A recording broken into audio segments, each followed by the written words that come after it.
Now you are going to study about 8th standard social science from history unit 3. The lesson name is rural life and society. ஏற்கனவே நம்ம இந்த லெசனுடைய 1 மார்க்கை பார்த்துருக்கோம். இப்போ நம்ம பார்க்க போகிறது என்னன்னா ஆன்சர் த கொஷின்ஸ், அதனுடைய எக்ஸ்பிளனேஷனை தான் நம்ம பார்க்க போகிறோம்.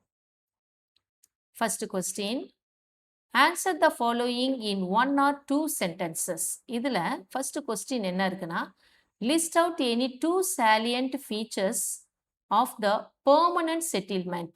permanent settlementனா நிலையான நிலவரி திட்டம், அதனுடைய சிறப்பம்சங்கள் 2 மட்டும் கேட்குறாங்க. அதில் ஆன்சர் என்ன இருக்குன்னா, as long as the zamindars paid the revenue to the East India Company regularly, they were recognized as the owners of land. அதாவது என்ன சொல்றாங்கன்னா, இந்த ஜமீன்தார்ஸ் இருக்காங்க இல்லையா, ஜமீன்தார்கள்லாம் அவங்க ஈஸ்ட் இந்தியா கம்பெனிக்கு டேக்ஸ் வந்து பே பண்ணிட்டு இருக்காங்க, லேண்ட் டேக்ஸ். அவங்க எவ்வளோ நாளைக்கு வந்து லேண்ட் டேக்ஸ் வந்து பே பண்ணுறாங்களோ அவ்வளோ நாளைக்கு வந்து அத்தனை வருடங்களுக்கு வந்து அவங்க தான் அந்த லேண்டுக்கு ஓனர் அப்படின்னு சொல்கிறாங்க. ஓகே, நெக்ஸ்ட் பார்த்தீங்கன்னா, the zamindars acted as the agent of the government for the collection of revenue from the cultivators. இங்கே கல்டிவேட்டர்ஸ்ன்றது விவசாயிகள். இந்த ஜமீன்தார்ஸ் என்ன சொல்கிறாங்கன்னா, ஜமீன்தார்ஸை வந்து கவர்மெண்ட்டினுடைய ஒரு ஏஜென்ட்னு முகவர்கள் சொல்கிறாங்க. ஏன் முகவர்கள் சொல்கிறாங்கன்னா, இந்த கல்டிவேட்டர்ஸ் விவசாயிகிட்ட இருந்து வரியை கலெக்ட் பண்ணி அந்த கவர்மெண்ட்டுக்கிட்ட ஒப்படைக்கிறதால இவங்க கவர்மெண்ட்டினுடைய ஒரு முகவர்கள், ஏஜென்ட் அப்படின்றத சொல்கிறாங்க. செகண்ட் கொஸ்டின் பார்த்தீங்கன்னா, what were the salient features of the ryotwari system. Ryotwari சிஸ்டம்ன்றது ஒரு முறை, அதுவும் ஒரு டேக்ஸ் கலெக்ட் பண்ணக்கூடிய இது ஒரு மெத்தடு. அதனுடைய சிறப்பு அம்சங்கள் என்ன அப்படின்னு கேட்குறாங்க. இதோடைய ஆன்சர் பார்த்தீங்கன்னா, revenue settlement was done directly with the ரியாட்ஸ்.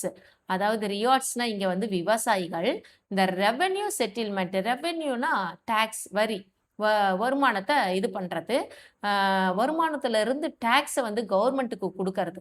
இப்போ அது வந்து டைரெக்டாக அந்த ஈஸ்ட் இந்தியா கம்பெனி வந்து கலெக்ட் பண்ணிக்கும் விவசாயிகிட்ட இருந்து. ஸோ இதில் எந்த ஒரு முகவர்களும் குறுக்கிட மாட்டாங்க. இந்த ஜமீன்தார்ஸ் இவங்கெல்லாம் ஒரு புரோக்கர் மாதிரி நடுவில் வரமாட்டாங்க, டைரெக்டாக வந்து கலெக்ட் பண்ணுறது. இந்த கவர்மெண்ட்டு அவங்களுடைய ஆஃபீஸர்ஸை வச்சு டைரெக்டாக விவசாயிகிட்ட கலெக்ட் பண்ணக்கூடிய ஒரு மெத்தடு தான் இந்த ரியாட்வாரி சிஸ்டம் அப்படின்னு சொல்கிறாங்க.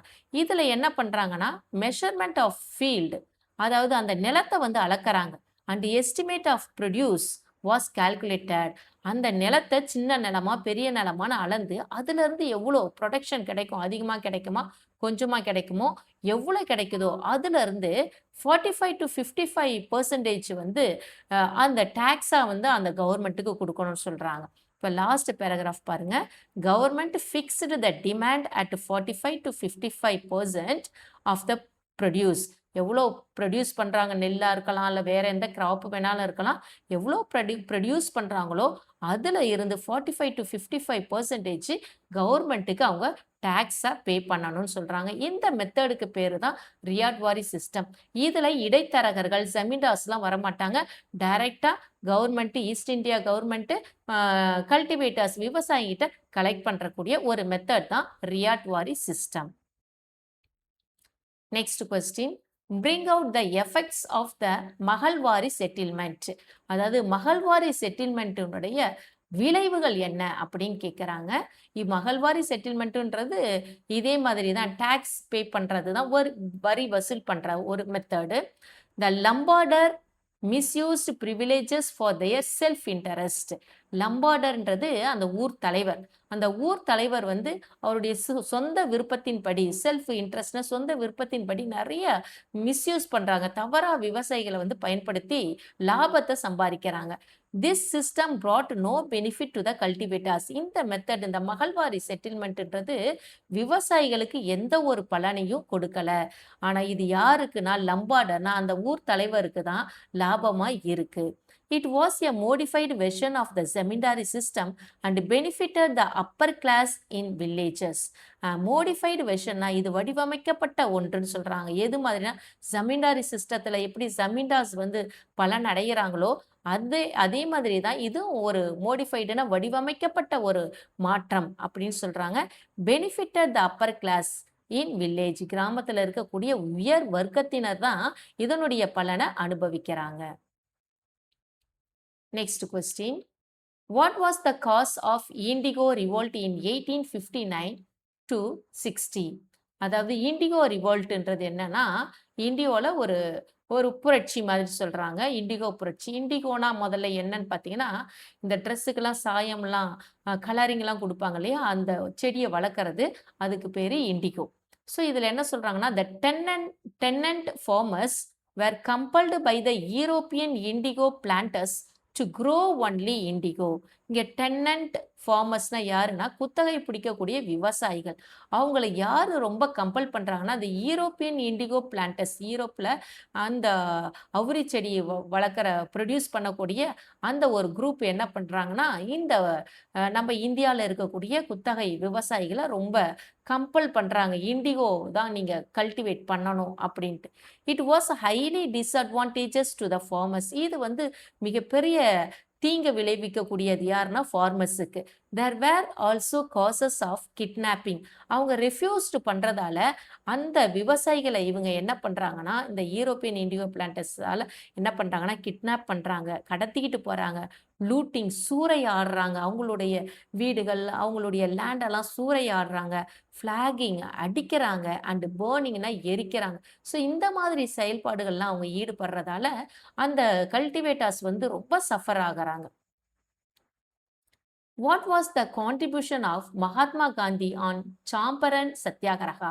சாம்பரன் சத்தியாகிரகத்துல மகாத்மா காந்தியுடைய பங்கீடு என்ன அப்படின்னு பார்த்தீங்கன்னா, ஃபர்ஸ்ட் நான் ஆன்சரை ரீட் பண்றேன். Mahatma Gandhi took up the Champaran planters cause. The government appointed an enquiry commission of which Mahatma Gandhi was a member.